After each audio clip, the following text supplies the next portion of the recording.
സുഹൃത്തുക്കളെ, ഞാൻ കഴിഞ്ഞ വീഡിയോയിൽ ശ്രമിച്ചത് കെ വേണുവിൻ്റെ മാർക്സിസം തകർന്നു എന്ന അദ്ദേഹത്തിൻ്റെ സംവാദത്തെ വിശകലനം ചെയ്യാനാണ്. യഥാർത്ഥത്തിൽ മാർക്സിസം തകർന്നു എന്നത് ഒരു പരിധിവരെ ശരിയാണെന്ന് പറയാം.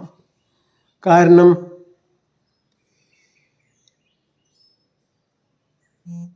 ഒരു കേവല വാദപരമായ ഒരു പശ്ചാത്തലത്തിൽ ഉരുത്തിരിഞ്ഞു വന്ന ഒരു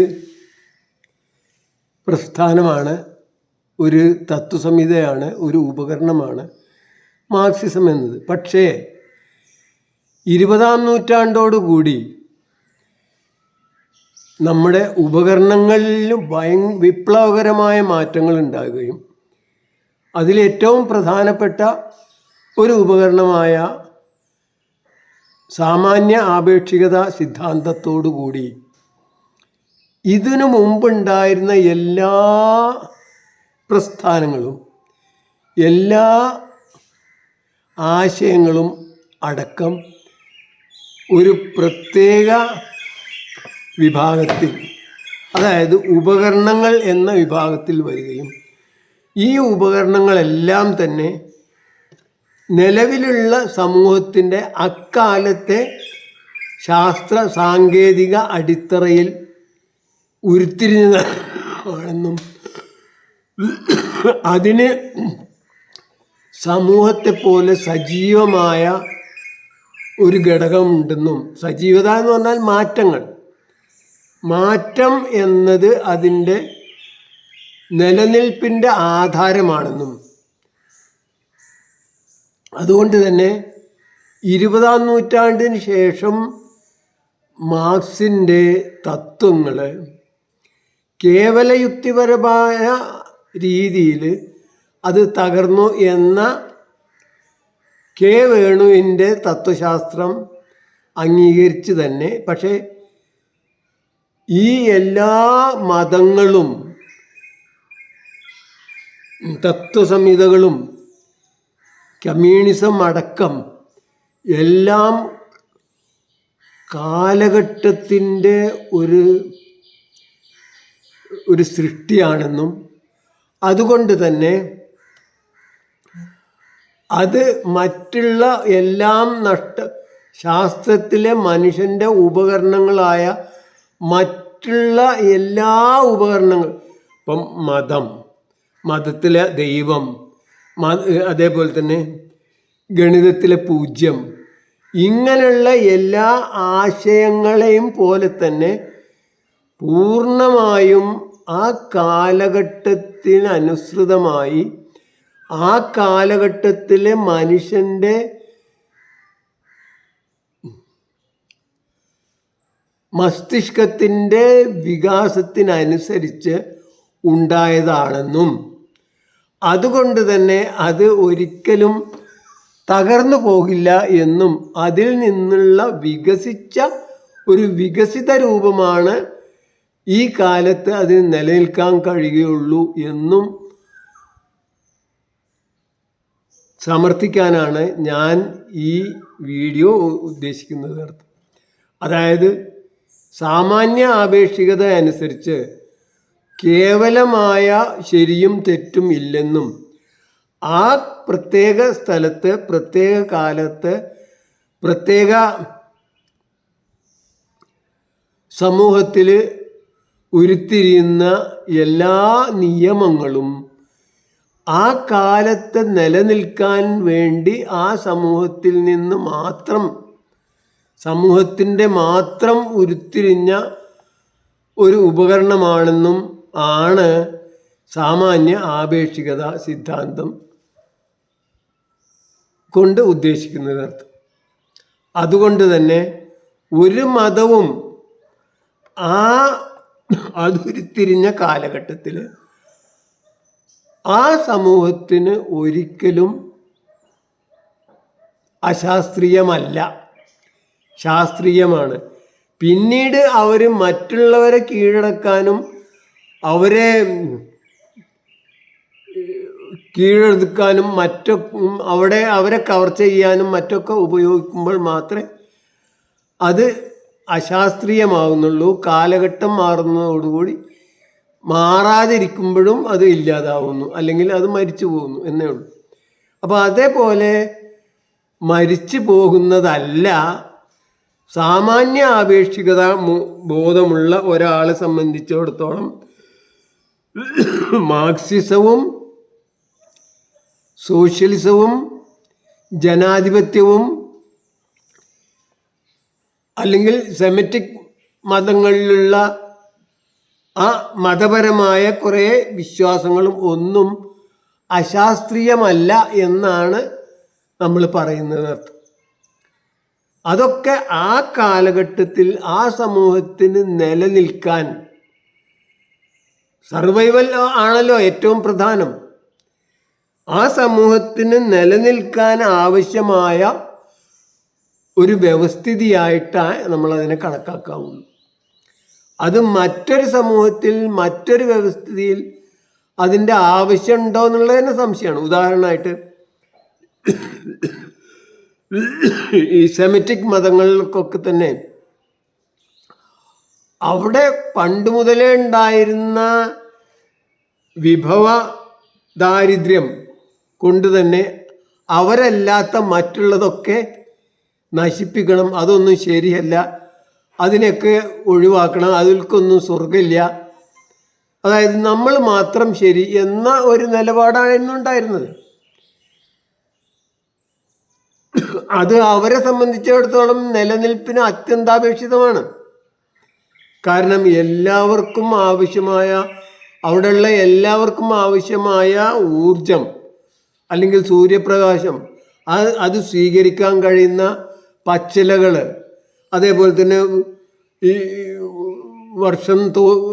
വർഷം മുഴുവനുള്ള സൂര്യപ്രകാശം, അതേപോലെ ഇങ്ങനെയുള്ള വസ്തുക്കളൊന്നും തന്നെ അവിടെ വേണ്ടത്ര ഇല്ല. അതുകൊണ്ട് അതിന് അനുകൂലമായ രീതിയിൽ, അതിനനുസൃതമായ രീതിയിലാണ് അവിടെയുള്ള മതങ്ങളും തത്വശാസ്ത്രങ്ങളും വളർന്നു വന്നത്.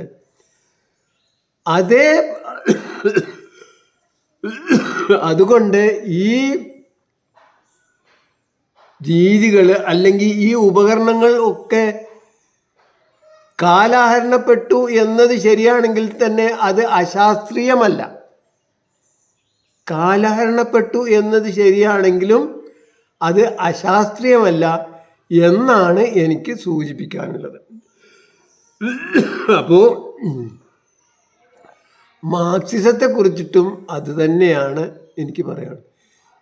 നമുക്കെല്ലാവർക്കും അറിയാം, ഈ ഉപകരണങ്ങൾ, ഇപ്പോൾ മാർക്സിൻ്റെ ഏറ്റവും പ്രസക്തമായ ഉപകാരപ്രദമായ കണ്ടെത്തൽ ഈ ഉപകരണങ്ങളും സാമൂഹ്യ ബന്ധങ്ങളും അല്ലെങ്കിൽ സാമൂഹ്യ നിയമങ്ങളും ജീവിത രീതിയും തമ്മിൽ അദ്ദേഹം ബന്ധപ്പെടുത്തി എന്നുള്ളതാണ്.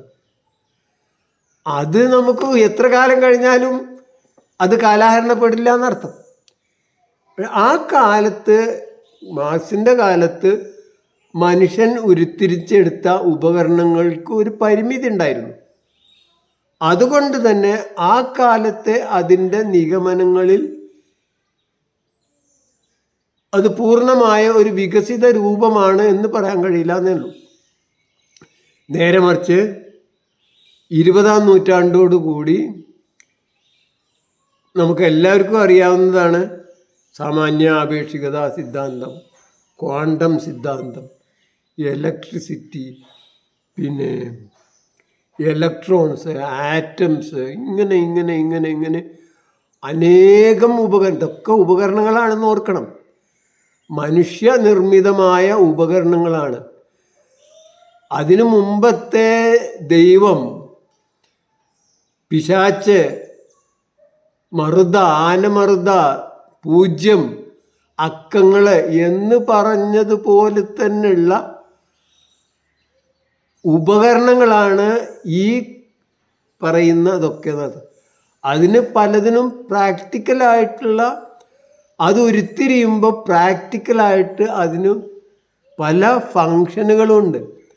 ആ ഫങ്ഷനുകൾ ആ കാലത്ത് പ്രസക്തമാണെന്നർത്ഥം. ഇപ്പോൾ ദൈവമായിക്കോട്ടെ, പിശാച്ചായിക്കോട്ടെ, ആനമർദ്ദ ആയിക്കോട്ടെ, ഇതൊക്കെ അതിൻ്റെ കാലഘട്ടത്തിൽ ശാസ്ത്രീയമായ അടിത്തറകളുണ്ട്. പക്ഷെ പിന്നീട് കാലം മാറുന്നതിനനുസരിച്ച് ഇത് പലരും ചൂഷണത്തിനും മറ്റുള്ളവരെ സബോർഡിനേറ്റ് ആക്കാനും അല്ലെങ്കിൽ പ്രജകളാക്കാനും വേണ്ടി ഉപയോഗിച്ചു എന്നത് സ്വാഭാവികമായി ഉണ്ടാവുന്ന ഒരു സ്ഥാപനവൽക്കരണം കൊണ്ടുണ്ടാവുന്ന ഒരു സ്വാഭാവികമായ അവസ്ഥയാണ്. അപ്പോൾ അതല്ല ഞാൻ പറഞ്ഞു വന്നത്. ആ സ്ഥാപനവൽക്കരണം നമ്മൾ പൊളിക്കണോ പൊളിക്കണ്ടേ എന്നുള്ളതല്ല. നേരെ മറിച്ച് ഈ ഓരോ ആശയങ്ങൾക്കും, ദൈവമായിക്കോട്ടെ പിശാച്ചായിക്കോട്ടെ, അതൊക്കെ പൂർണ്ണമായും തള്ളിക്കളയുക എന്നുള്ളത് കേവല യുക്തിവാദപരമായ, ഇപ്പോൾ വേണുവിനെ പോലുള്ളവരുടെ സാധാരണ രീതിയാണ്. പക്ഷേ സാമാന്യ ആപേക്ഷികത അനുസരിച്ച് ഈ വസ്തുക്കളിലൊക്കെ എന്തുകൊണ്ട് അവിടെ അത് ഉരുത്തിരിഞ്ഞു, അതിൻ്റെ സാമൂഹ്യമായ പ്രസക്തി എന്താണ്, സാമൂഹ്യമായ ഗുണം എന്താണ്, ഫങ്ഷൻ എന്താണ് എന്ന് മനസ്സിലാക്കി അതിനെ, ആ ഗുണം നിലനിർത്തിക്കൊണ്ട് എങ്ങനെ അതിനെ വികസിപ്പിക്കാം എന്നാണ് യഥാർത്ഥത്തിൽ പൊതു ആപേക്ഷികത സിദ്ധാന്തം കൊണ്ട് ഉദ്ദേശിക്കുന്നത്. അപ്പം അതിനുള്ള ഏറ്റവും നല്ല തെളിവാണ് ഈ സാമാന്യ ആപേക്ഷികത സിദ്ധാന്തത്തിൻ്റെ ഒരു ബൈ പ്രൊഡക്റ്റായിട്ട് വന്ന ആറ്റം ബോംബ് ഉണ്ടായതോടുകൂടി തന്നെ അന്ന് വരെ കാണാത്ത, അന്ന് വരെ മനുഷ്യ സമൂഹത്തിന് അനുഭവിക്കാത്ത യുദ്ധഭയം അല്ലെങ്കിൽ യുദ്ധങ്ങളുടെ ആവർത്തിയിലുള്ള അഭൂതപൂർവമായ കുറവ് നമ്മൾ അനുഭവിച്ചു. അന്ന് വരെ ഈ യൂറോപ്യന്മാർക്കൊന്നും വേറെ പണിയുണ്ടായിരുന്നില്ല. അന്യോന്യം യുദ്ധം ചെയ്യുക. ഇപ്പോൾ ഈ ഇംഗ്ലണ്ടും ഫ്രാൻസും തമ്മിൽ എത്രയോ യുദ്ധങ്ങൾ, ഒരു നൂറ്റാണ്ടിൽ 100-ലധികം യുദ്ധങ്ങൾ ചെയ്തു എന്ന് കേട്ടിട്ടുണ്ട്. അതേപോലുള്ള യുദ്ധങ്ങളാണ് നടന്നിരുന്നത്. പക്ഷേ രണ്ടാം ലോകമഹായുദ്ധത്തോടു കൂടി യുദ്ധങ്ങൾ പ്രത്യേകിച്ച് ഈ ആറ്റം ബോംബ് വന്നതോടുകൂടി തന്നെ യുദ്ധങ്ങളുടെ ഫ്രീക്വൻസി കുറഞ്ഞത് നമുക്ക് കാണാം. അതായത് ഉപകരണങ്ങളാണ് യഥാർത്ഥത്തിൽ മനുഷ്യൻ്റെ സാമൂഹ്യ ബന്ധങ്ങൾക്ക് കാരണം അല്ലെങ്കിൽ അടിത്തറ എന്നാണ് അത് സൂചിപ്പിക്കുന്നത്. അങ്ങനെയെങ്കിൽ ഈ 20-ാം നൂറ്റാണ്ടിന് ശേഷം ഉണ്ടായ ഉപകരണങ്ങളുടെ ആകത്തുക എന്താണ്? അത് എങ്ങനെയാണ് മനുഷ്യ സമൂഹത്തിലെ സാമൂഹ്യ ബന്ധങ്ങളെ നിർവചിക്കുന്നതും നിജപ്പെടുത്തുന്നതും? എന്തൊക്കെ പറയുകയാണെങ്കിലും നമുക്കറിയാം, ഈ ലോകത്ത് സ്വാർത്ഥതയും സ്വകാര്യത്വം അതിന് യാതൊരു അതിർത്തികളുമില്ലാതെ പോവുകയാണെങ്കിൽ ഒരു രക്ഷയില്ല, ലോകത്ത് സമാധാനം എന്നതൊന്നും ഒരിക്കലും ഉണ്ടാവില്ല. ഗാന്ധിജി പറഞ്ഞത് തന്നെയാണ് അതിൻ്റെ ഏറ്റവും, അതിൽ കൂടുതലൊന്നും പറയാനില്ല. അതായത് ലോകത്ത് എല്ലാ മനുഷ്യർക്കും ആവശ്യമായതൊക്കെ, നീഡ് എന്നാണ് അദ്ദേഹം ആവശ്യമായതൊക്കെ പ്രകൃതി ഇവിടെ തന്നിട്ടുണ്ട്. നേരെ മറിച്ച് ഒരാളുടെയും ഗ്രീഡ്, ആർത്തി ഇല്ലാതാക്കാൻ മനുഷ്യന് ഇവിടെ ഉള്ളത് തികയില്ല എന്നാണ്. അപ്പോൾ അതുകൊണ്ട് തന്നെ സാമാന്യ ബുദ്ധിയുള്ള ആൾക്കാർക്കൊക്കെ മനസ്സിലാവും എല്ലാവർക്കും ആവശ്യം തികക്കുക എന്നുള്ളതാണ് ബുദ്ധിപരമായ പ്രവൃത്തിയെന്ന്. അപ്പോൾ അതുകൊണ്ട് തന്നെ അതനുസരിച്ച് നമ്മൾ സോഷ്യലിസം എന്നത് കാലഹരണപ്പെടും എന്ന് എനിക്ക് തോന്നുന്നില്ല. സോഷ്യലിസം, ജനാധിപത്യം, സ്വാതന്ത്ര്യം എന്നതൊക്കെ പലർക്കും കാലഹരണപ്പെട്ടേക്കാം. പക്ഷേ ശാസ്ത്രീയമായി സാമാന്യ ആപേക്ഷികത അനുസരിച്ച് വീക്ഷിക്കുന്ന ഒരാൾക്ക്, നിരീക്ഷിക്കുന്ന ഒരാൾക്ക് ഒരിക്കലും സോഷ്യലിസമോ സ്വാതന്ത്ര്യമോ ഒന്നും ഒരിക്കലും കാലഹരണപ്പെടില്ല. ഈ മനുഷ്യകുലം നിലനിൽക്കുന്നിടത്തോളം കാലം അത് എന്നും മനുഷ്യൻ്റെ ഏറ്റവും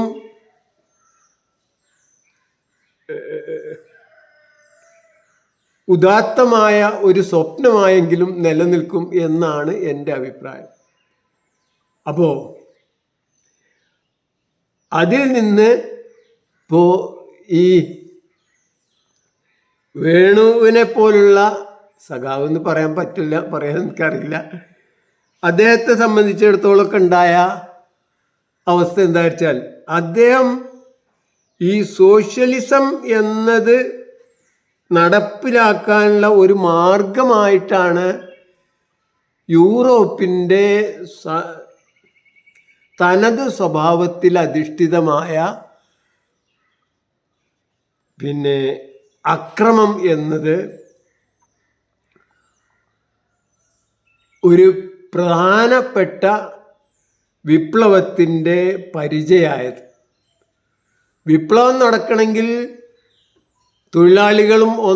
തൊഴിലാളികളുടെ നേതൃത്വത്തിലുള്ള ഒരു സൈന്യത്തിന് മറ്റേനെ തോൽപ്പിച്ചാലേ നടക്കുള്ളൂ എന്നുള്ള ഒരു ചെറിയ സിദ്ധാന്തം. അത് മാത്രമാണ് ഈ സോഷ്യലിസ്റ്റ് വിപ്ലവത്തിന്, ആ സോഷ്യലിസ്റ്റ് പരിണാമത്തിന് വഴി എന്നാണ് വിചാരിച്ചത്. ഒരു വലിയ പരിധിവരെ ശരിയാണ്. കാരണം സ്വത്തുള്ളവനെ സംബന്ധിച്ചിടത്തോളം അത് നഷ്ടപ്പെടുക എന്നുള്ളത് അവന് ഭ്രാന്ത് പിടിക്കും, അവനെന്ത് വേണമെങ്കിലും ചെയ്യും. അതാണ് നമ്മൾ ഇതുവരെ കണ്ടതൊക്കെ തന്നെ. പക്ഷേ ലോകത്ത് അതല്ലാത്ത മാർഗങ്ങൾ, അതായത് ഈ ശത്രുവിനെ നിഗ്രഹിക്കുക, ഇല്ലാതാക്കുക, ഭൗതികമായി തോൽപ്പിക്കുക, ആയുധങ്ങൾ ഉപയോഗിച്ചിട്ട് നരഹത്യ നടത്തി അതിൽ വിജയം വരിക്കുക എന്നതല്ലാത്ത പുതിയ പുതിയ മാർഗങ്ങൾ യഥാർത്ഥത്തിൽ അനിവാര്യമായി വന്നു എന്നർത്ഥം. കാരണം ഈ ഡിസ്ട്രക്റ്റീവ് വെപ്പൺസ് അതിൻ്റെ ഒരു കൾമിനേഷൻ, അതിൻ്റെ ഒരു ഉച്ചസ്ഥായിയിൽ ലോകം എത്തി എന്ന് ഒരു വലിയ പരിധി വരെ പറയാം. ഇനിയിപ്പോൾ എന്താ വേണ്ടുള്ളൂ എന്ന് വിചാരിച്ചാൽ എല്ലാ രാജ്യങ്ങളും ആ ആറ്റം ബോംബിൻ്റെ നോഹൗ അല്ലെങ്കിൽ ആറ്റം ബോംബ് നിർമ്മിക്കാനുള്ള കഴിവ് നേടുക എന്നുള്ളതാണ്. അത് ഒരിക്കലും ഒരാൾ തടഞ്ഞാലും നിൽക്കില്ല. കാരണം അതൊരു സയൻസാണ്. സയൻസിനെ ആര് തടഞ്ഞാലാണ് നിൽക്കുക? പ്രകൃതിയെ തടയുന്നത് പോലെ തന്നെയുള്ളൂ സയൻസിന് തടയുന്നത്. അപ്പോൾ ആ സമയത്തെങ്കിലും യുദ്ധം ചെയ്ത് മറ്റുള്ളവരെ തോൽപ്പിച്ച് അവരെ കീഴടക്കുക എന്ന രീതിയും അവരുടെ ആശയത്തെ ഇല്ലാതാക്കുക എന്ന രീതിയും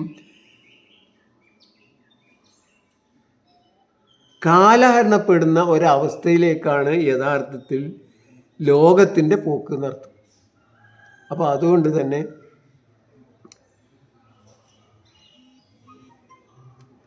യഥാർത്ഥത്തിൽ നമ്മൾ പുതിയ വഴികൾ കണ്ടെത്തേണ്ടിയിരിക്കുന്നു. ആ പുതിയ വഴികളിൽ ഒന്നാണ് ഇപ്പം നമ്മൾ കാണുന്നതാണ് യഥാർത്ഥത്തിൽ കാണുന്ന അഹിംസാ മാർഗം. ഗാന്ധിജി അത് വളരെ കാലം മുമ്പ്, അതായത് ഈ രണ്ടാം ലോകമഹായുദ്ധത്തിനോ അല്ലെങ്കിൽ ആദ്യത്തെ ആറ്റം ബോംബ് എന്ന ഒരു വസ്തു ഒന്ന് നശീകരണ ആയുധം ഉണ്ടാവും എന്ന് ബോധ്യപ്പെടുന്നതിന് എത്രയോ മുമ്പാണ് അദ്ദേഹം അത് ആവിഷ്കരിച്ചത്. അതേ അദ്ദേഹത്തിൻ്റെ ആ ജീനിയസ് എത്ര വലുതായിരുന്നു എന്നാണ് തെളിയിക്കുന്നത് അർത്ഥം. അതായത് എപ്പോഴും ഒരു genius ahead of the times ആയിരിക്കും എന്നർത്ഥം. അതായത് ആ കാലഘട്ടത്തിനും ശേഷം വരേണ്ട ഒരാളാണ് യഥാർത്ഥത്തിൽ ഒരു ജീനിയസ്. ഗാന്ധിജി 100% മനുഷ്യ ചരിത്രത്തിൽ അങ്ങനെയുള്ള ഒരു ജീനിയസ് ആയിരുന്നു. അദ്ദേഹത്തിൻ്റെ കാലത്ത് അതിന് പാകമായിരുന്നില്ല.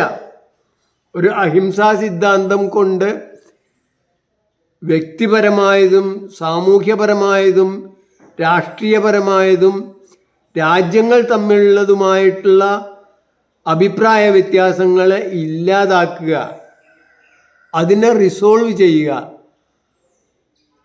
എന്ന കാര്യം ആലോചിക്കാനും കൂടി, പ്രത്യേകിച്ച് യൂറോപ്യന്മാർക്ക് ആലോചിക്കാനും കൂടി പറ്റാത്ത ഒരു കാലത്താണ് ഗാന്ധിജി അഹിംസ എന്നത് തൻ്റെ സിദ്ധാന്തം അവതരിപ്പിക്കുകയും ആ അവതരിപ്പിച്ചതിന് ശേഷം അത് സ്വയം പ്രയോഗിച്ച് അതിൻ്റെ ശക്തിയും അതിൻ്റെ വിജയവും കാണിച്ചു കൊടുക്കുകയും ചെയ്തു. പല കാര്യങ്ങൾക്കും അത് ചെയ്തതെന്നുള്ള എല്ലാവർക്കും അറിയാം.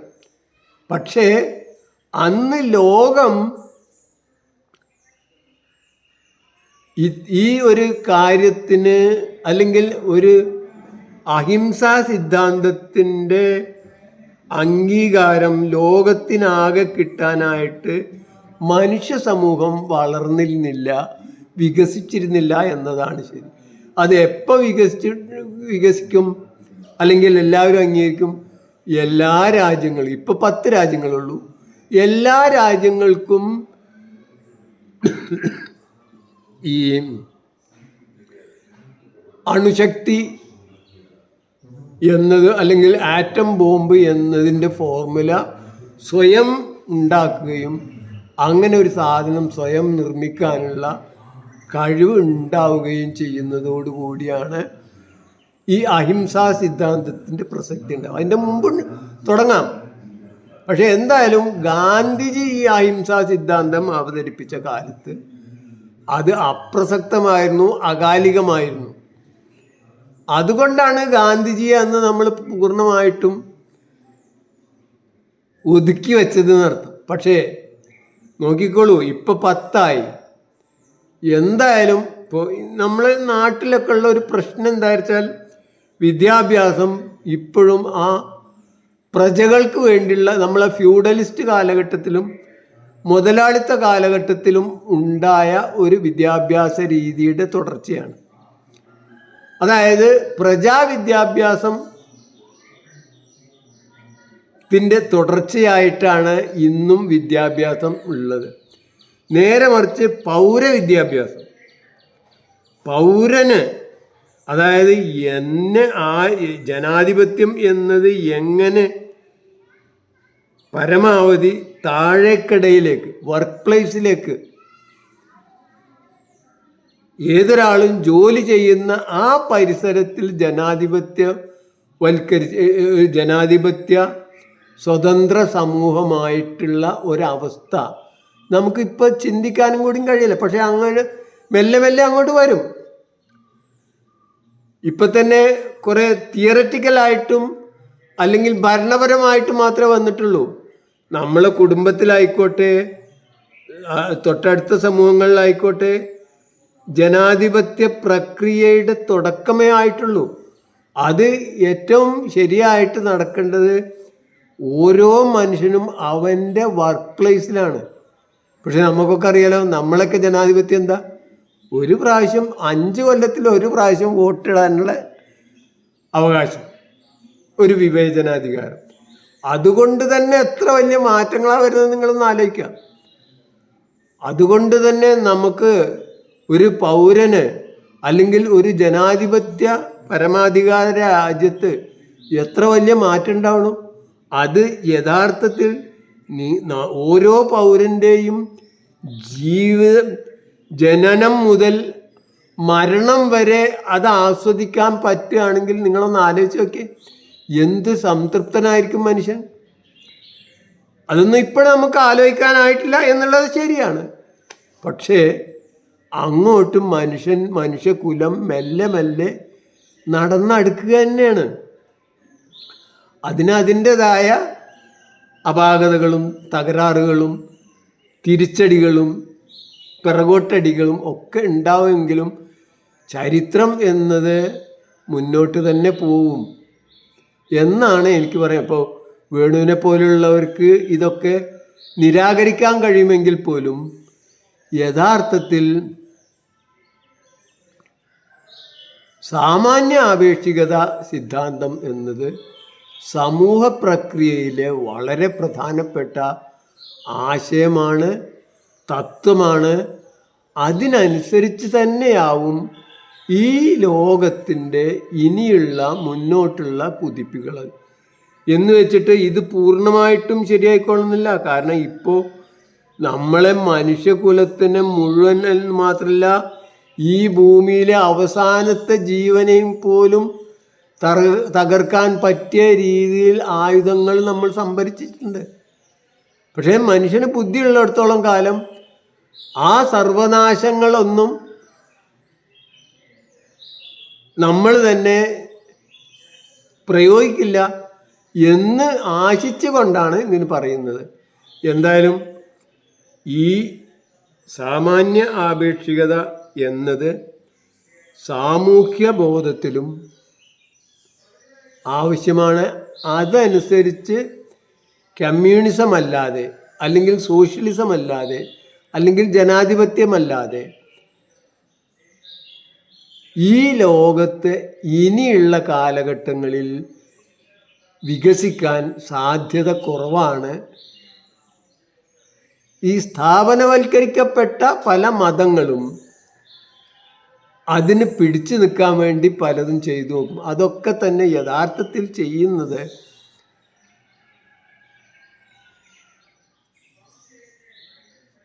സ്ഥാപനവൽക്കരിക്കപ്പെട്ട മുതലാളിത്തത്തിൻ്റെയും അല്ലെങ്കിൽ പിന്നെ ഫ്യൂഡലിസത്തിൻ്റെയും താല്പര്യങ്ങൾ നിലനിർത്താൻ വേണ്ടി അവർക്ക് വേണ്ടിയുള്ള വിടുപണി ചെയ്യാനാണ്. ഉദാഹരണമായിട്ട് ഇപ്പോൾ ഇന്ത്യയിൽ നമ്മളെ ഹിന്ദുസത്തിൻ്റെയും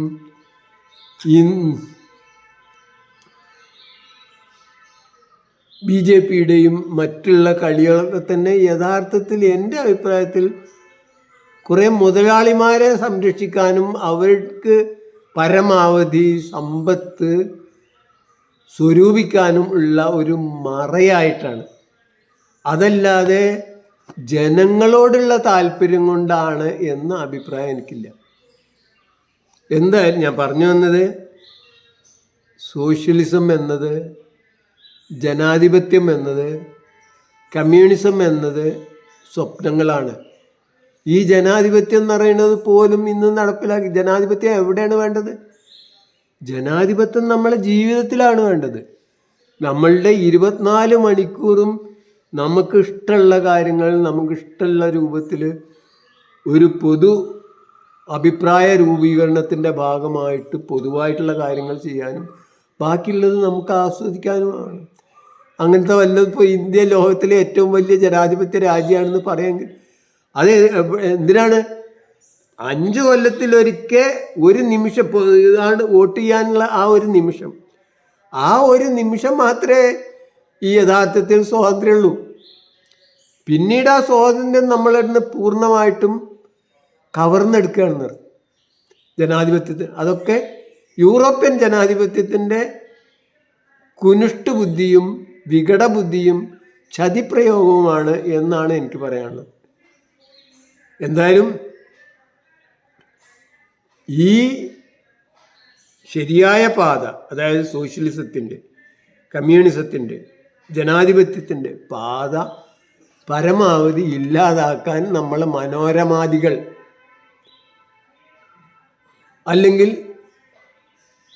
ലോകത്ത് ആകമാനുള്ള മീഡിയകൾ ഒക്കെ പരമാവധി ശ്രമിക്കും. കാരണം അവർക്ക് അവരുടെ സ്ഥാപനവൽക്കരിക്കപ്പെട്ട ആശയങ്ങളെ അവരുടെ സ്ഥാപനങ്ങളൊക്കെ തകർക്കുന്ന ഒരു കാര്യമാണ് ഈ സോഷ്യലിസം എന്നതും ജനാധിപത്യം എന്നതും. അതുകൊണ്ട് തന്നെ ഈ മനോരമയുടെ ഒരു ചട്ടുകമായി അല്ലെങ്കിൽ ഇരകളായി നീങ്ങുന്ന അനേകം വിപ്ലവകാരികൾ എന്ന് സ്വയം വിശേഷിപ്പിച്ചിരുന്നവരൊക്കെ ഉണ്ട്. അവരങ്ങനെ പോയിക്കൊണ്ടിരിക്കും. അതിലൊരാളായിട്ട് മാത്രമേ എനിക്ക് വേണു സാറിനെയും അടയാളപ്പെടുത്താനാവുന്നുള്ളൂ. ഒരു കാര്യം, ഞാൻ വേണുവിൻ്റെ പ്രശസ്തിയും വേണുവിൻ്റെ ഇതുവരെയുള്ള ഇതും അനുസരിച്ച് ഞാൻ വളരെ നിസ്സാരനാണ്. ഞങ്ങൾ രണ്ടുപേരും പഠിച്ചത് ഫിസിക്സ് ആണെങ്കിൽ പോലും അദ്ദേഹം വളരെ പ്രശസ്തനാണ്. ഇത് എൻ്റെ അഭിപ്രായം എന്നുള്ള നിലക്ക് മാത്രം എടുത്താൽ മതി.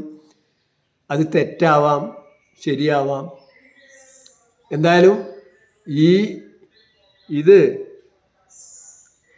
സാമാന്യ ആപേക്ഷികത എന്ന രീതിയിൽ കമ്മ്യൂണിസ്റ്റ് ആശയത്തെ കൂടുതൽ വികസിപ്പിക്കാൻ പറ്റിയ ഒരാശയം തന്നെയാണ് ഡയലക്റ്റിക്കൽ മെറ്റീരിയലിസം എന്ന